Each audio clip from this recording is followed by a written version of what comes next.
Hello everyone, welcome to Arora's classes. And आज हम करने वाले हैं न्यूज़ से एक और टॉपिक को।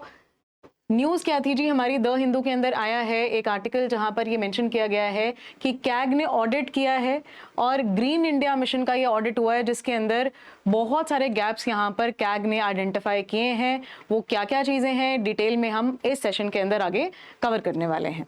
So let us begin. तो आप यहाँ पर देख सकते हो, ये आर्टिकल यहाँ पर है, दिस इज द न्यूज़, और इसी न्यूज़ को हम यहाँ पर कवर करने जा रहे हैं।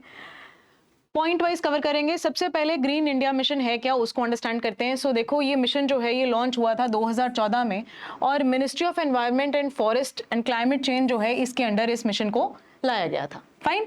इसके बाद ऐसे जब हमने ये मिशन लॉन्च किया तो ये मिशन एक बाकी और मिशंस का एक पार्ट था। अब वो बड़ा मिशन हम लोगों ने क्या रखा था, it was national action plan on climate change, NAPCC नाम का ये हम लोगों ने प्लान लॉन्च किया, जिसके तहत हम लोगों ने 8 मिशंस को लॉन्च किया था। उन 8 मिशंस में से एक मिशन का नाम है green India mission.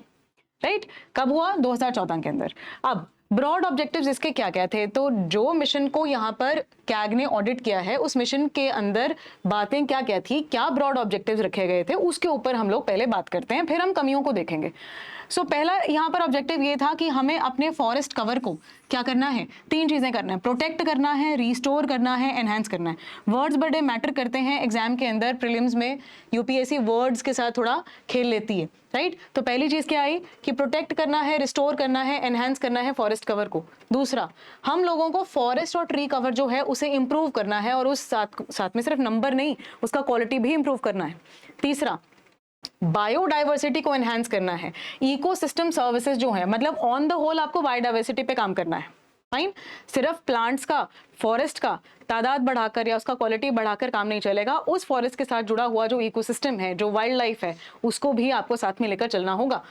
Next one is carbon sequestration को हमें इंक्रीज करना है। सो लाइक वी नो कि फॉरेस्ट जो है वो कार्बन सिंक का काम करते हैं, एंड हेंस अगर हम ये कार्बन एमिशंस जो हो रही हैं इंडिया के अंदर, हमने टारगेट रखे हुए हैं, अपने बहुत बड़े बड़े टारगेट्स हैं हम लोगों के, कि we are going to reduce the intensity of the carbon emissions, we are going to reduce the number of the carbon emissions by growing trees, and इसके अंदर कई सारे टेक्नोलॉजी का सहारा भी हम लोग लेंगे। तो यहाँ पर एक बहुत ही सिंपलिस्टिक वे है कार्बन को सिक्वेस्टर करने का, कंट्रोल करने का एमिशंस को, कि आप यहाँ पर फॉरेस्ट को उगाइए, नेचुरली आपका कार्बन जो है वो सिक्वेस्टर हो जाएगा, कार्बन डाइऑक्साइड को कंज्यूम कर लेगा आपका जो फॉरेस्ट है। लास्ट वन, कि फॉरेस्ट बेस्ड लाइवलीहुड जो है उसको हम प्रमोट यहाँ पर करें, सपोर्ट करें, क्योंकि बहुत सारे ऐसे लोग हैं, बहुत सारी ऐसी जनजातियां हैं, ट्राइबल्स हैं, who are dependent upon these forest, जिनको इन फॉरेस्ट की जरूरत है, वो उनका घर है और इनसे उनकी रोजी रोटी चलती है, रोजगार चलता है। Hence it is very important कि उन कम्युनिटीज को भी साथ में सपोर्ट किया जाए, उनके लाइवलीहुड को सपोर्ट किया जाए। ओके, तो बातें तो देखो बहुत अच्छी अच्छी हुई हैं, लेकिन क्या वो एग्जीक्यूट हो पाई, तो उसको देखते हैं। अब कैग ने क्या मेजर फाइंडिंग्स यहाँ पर करी हैं। पहला उन्होंने क्या बोला, कहते जी इम्प्लीमेंटेशन के अंदर एक मेजर शॉर्टफॉल देखने को मिला है। Major shortfall, not even small one, it is major. अब आप परसेंटेज देखना, अभी आप टारगेट हमारा क्या था कि हमने फॉरेस्ट कवर को ओवर 1.4 मिलियन हेक्टेयर्स करना था। अब आप एक्चुअल इंप्रूवमेंट देखो, करना हमें कितना था, 1.4 मिलियन हेक्टेयर्स, हुआ कितना है, only 0.1384, only 0.1384, that is very very less. मतलब 98% अगर आप देखो तो शॉर्टफॉल हुआ है। जनरली जब किसी मिशन के बारे में एनालिसिस किया जाता है, उसका ऑडिटिंग किया जाता है, तो ऐसा होता है कि ठीक है यार 2% से शॉर्टफॉल रह गया या 4% से कुछ कमी रहेगी, लेकिन यहाँ पर आप देखो सिर्फ 2%, अप्रोक्सीमेटली 2% का सक्सेस है, मोर देन 98% का यहाँ पर शॉर्टफॉल देखने को हमें मिल रहा है। So we can see here, so it's a huge shortfall, 90% से ज्यादा shortfall आप यहाँ पर दिखा रहे हो। Target for increasing forest cover हमारा बहुत बड़ा था, लेकिन हमने अचीव उसमें से बहुत ही कम किया है। एक्चुअल इंक्रीज सिर्फ इतना ही हो पाया है, दैट इज 97.57% का शॉर्टफॉल हम लोग देख रहे हैं, 97.57%। So almost we can say 98% का शॉर्टफॉल है। अब फंडिंग की प्रॉब्लम यहाँ पर क्या आई, इसको भी हाईलाइट करता है क्या यहाँ पर। तो ग्रीन इंडिया मिशन के लिए रिसीव किया गया था 10,600 करोड़, ठीक है, इतना रिसेप्शन इस फंडिंग का हुआ है फॉर दिस मिशन। प्रपोज्ड था ये फंडिंग, लेकिन इसमें से केवल 2000 करोड़ जो है उसे अप्रूव किया गया था by the cabinet committee on economic affairs, right. Initial 4 years में केवल 2000 करोड़ रुपए हुआ जी। देखो तो सैंक्शन कितना ज्यादा हुआ और यूटिलाइजेशन देखो आप या अप्रूवल देखो आप, सिर्फ 2000 करोड़ को मिला है। अलॉन्ग विद दिस 400 करोड़ जो है वो 13th फाइनेंस कमीशन का ग्रांट यहां पर मिला था, जिसमें से आप यहां पर देखोगे ओनली 1149 करोड़ जो हैं was actually received through budgetary support. तो इतना ज्यादा अमाउंट में आप देखो पैसा आ रहा है, लेकिन यूटिलाइजेशन जो है उसका बहुत ज्यादा कम है। इसीलिए कैग ने यहां पर फंडिंग की प्रॉब्लम को हाईलाइट किया कि भाई यहां तो काम बहुत ज्यादा खराब चल रहा है। पिछले 10 सालों के अंदर आप देखो तो काम हुआ ही नहीं है। नेक्स्ट, और क्या प्रॉब्लम हाईलाइट करता है कैग? तो कैग यहाँ पर ये भी कहता है कि बहुत सारी स्कीम्स हैं हमारी related to environment, related to green India या फॉरेस्ट कवर को इंक्रीज करने के लिए, लेकिन वो फॉरेस्ट कवर की जो स्कीम्स हैं वो साइलोस के अंदर काम कर रही हैं। मतलब वो ऐसे काम कर रही हैं कि जैसे वो आइसोलेटेड स्कीम्स हो। होना क्या चाहिए? कन्वर्जेंस होना चाहिए स्कीम्स का, तभी जो है एग्जीक्यूशन प्रॉपर हो पाएगा। जो आप ऑब्जेक्टिव आप लोगों ने रखा है, जो 1.4 मिलियन हेक्टेयर्स जो हम पहुंचना चाह रहे हैं, अगर वो हम अचीव करना चाह रहे हैं तो भाई ये जो टारगेट हम लोगों ने रखा था 1.4 मिलियन का, इसको अचीव करने के लिए सिर्फ ग्रीन इंडिया मिशन अकेला ना काम करे, यानी बाकी जो हमारी स्कीम्स हैं वो भी करें। फॉर एग्जांपल यहाँ पर एक आती है हमारी कैंपा, विच stands for compensatory afforestation fund management and planning authority. नहीं हुआ जी इसका कन्वर्जेंस। मनरेगा की हमारी स्कीम है जिसके अंदर हम लोग बात करते हैं फॉरेस्ट कवर को इंक्रीज करने की, तो अगर मनरेगा को अलाइन कर दिया जाता है इसके साथ तो would have been better, right, अच्छे रिजल्ट्स मिलते। वनवानी योजना, स्कूल नर्सरी योजना, सब में बात फॉरेस्ट कवर को इंक्रीज करने की हो रही है, लेकिन कन्वर्जेंस नहीं है। ये अकेले अकेले काम कर रही हैं, इसीलिए रिजल्ट अचीव नहीं हो पा रहे। Overlapping efforts, over utilization of funds.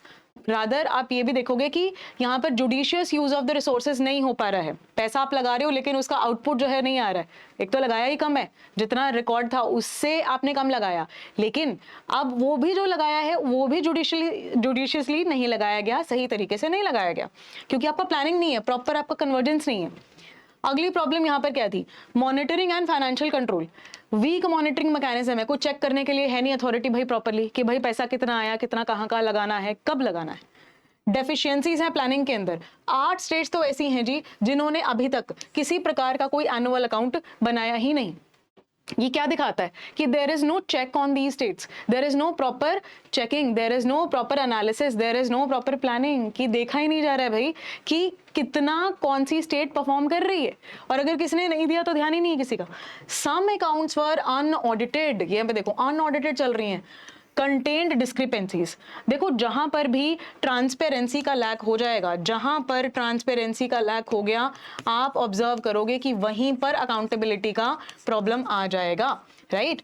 तो इट इज वेरी इंपॉर्टेंट कि ट्रांसपेरेंसी और अकाउंटेबिलिटी मेंटेन रहे, और ट्रांसपेरेंसी होगी तो अकाउंटेबिलिटी ऑफ कोर्स होगी। अब देखो यहाँ पर अगर अनऑडिटेड चीज जा रही है तो ऑब्वियसली जो बीच में लोग इन्वॉल्व हैं उनके ऊपर कोई चेक नहीं होगा, अकाउंटेबिलिटी नहीं हो पाएगी, right. So transparency, lack of transparency and lack of accountability leads to corruption. This is a straightforward equation. अब आगे बढ़ते हैं। क्लाइमेट चेंज का सिग्निफिकेंस यहाँ से क्या है? तो हम लोगों ने जब लेक्चर स्टार्ट किया तब हम लोगों ने ये डिस्कशन किया कि हम लोगों ने बहुत बड़े बड़े वादे किए हैं, हमारे नेशनल डिटरमाइंड कंट्रीब्यूशंस हम लोग देते हैं, NDC, right, sustainable development goals हैं हमारे। हम पेरिस एग्रीमेंट को साइन करके आते हैं तो वहां पर हम बोलते हैं कि ठीक है, these are the things that we are going to do, these are the targets that we are going to achieve, right. 2070 तक हम लोगों का नेट जीरो एमिशंस का जो टारगेट है वो प्रधानमंत्री ने दिया हुआ है ऑलरेडी, इंटरनेशनल कम्युनिटी को हमने ही कमिट किया हुआ है कि 2070 तक नेट जीरो एमिशंस होंगे इंडिया के अंदर। बट द पॉइंट इज कि वो अचीव कैसे होगा? रिसेंटली न्यूज आया कि एनवायरमेंट परफॉर्मेंस इंडेक्स के अंदर इंडिया ने परफॉर्म किया 176 नंबर रैंक पे। कितने कंट्रीज में से? 177 कंट्रीज। तो 177 में से आप स्कोर कितना कर रहे हो? 176 स्कोर कर रहे हो। ये आपका एनवायरमेंट का परफॉर्मेंस है। फाइन। हमारे से नीचे एक कंट्री था जिसका नाम है लाओ।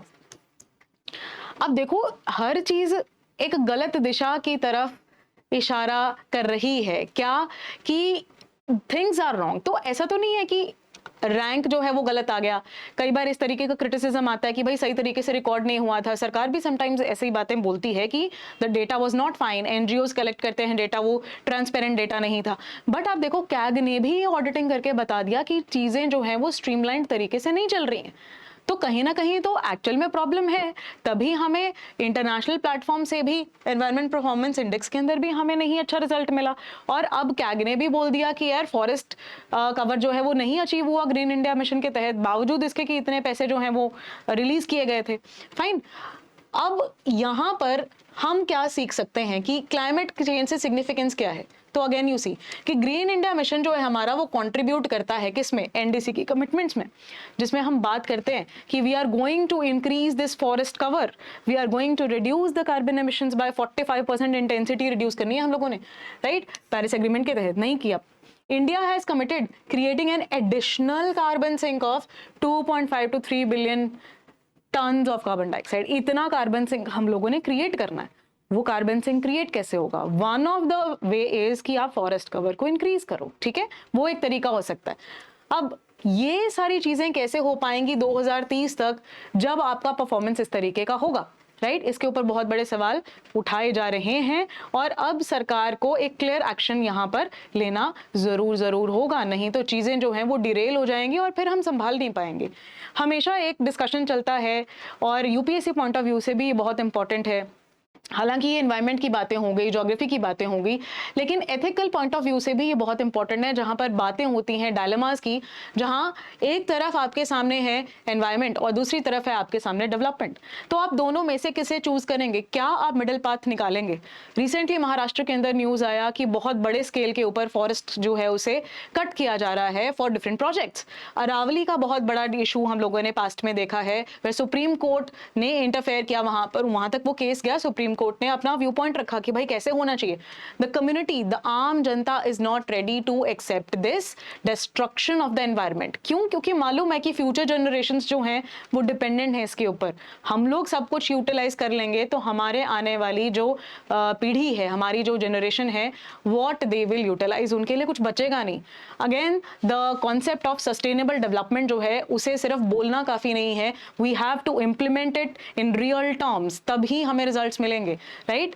Okay, so moving forward, topic तो हम लोगों ने कवर कर लिया, लेकिन अब आप लोगों के लिए है एक बहुत ही अच्छा offer from Arora IAS classes कि हम लोग अपना जो यूपीएससी और पीसीएस का कोर्स है उसके ऊपर आपको 60% डिस्काउंट देने जा रहे हैं। एंड अगर आप भी ये तैयारी हमारे साथ करना चाहते हैं, इस तैयारी को डिटेल में करना चाहते हैं ताकि आप हर चीज़ को बारीकी से समझ पाएं और आप एक ऑफिसर बन पाएं, तो ये मौका आपके पास है, you must avail it. And एक और नया ऑफर यहाँ पर अरोड़ा आईएएस क्लासेस जो लेकर आ रहा है वो यूपीएससी जूनियर्स के लिए है। मतलब जो बच्चे ऐसा सोचते हैं, जिनके एस्पिरेशंस हैं कि वो 9th के बाद 10th के बाद कुछ करना चाहते हैं, कुछ एक्स्ट्रा करना चाहते हैं, कई बच्चों के अंदर ये चाहत होती है लेकिन अपॉर्चुनिटी नहीं होता, तो उन बच्चों के लिए अपॉर्चुनिटी हम लोग लेकर आ रहे हैं कि अगर आपका ड्रीम है एक आईएएस ऑफिसर बनने का, आईपीएस बनने का, एसडीएम बनने का, डीएसपी बनने का, तो आपके लिए ये मौका है कि आप 9th 10th 11th 12th अपने स्कूल के टाइम पे ही आप तैयारी शुरू कर सकते हो इन जस्ट ₹4,000। ओके, 4,000 एनुअल फी है ये, मतलब पूरे साल की फीस है, सिर्फ 4,000 में आप लोग ये कर सकते हो। और जब आप ज्वाइन करोगे तो केवल 500 रुपीज में you can start with this preparation, ठीक है? सिर्फ 500 रुपए के साथ आप स्टार्ट कर सकते हो, 4,000 साल का है। And this is a very very golden opportunity for all of you those who want to prepare for UPSC. Thank you very much, that was all from my side.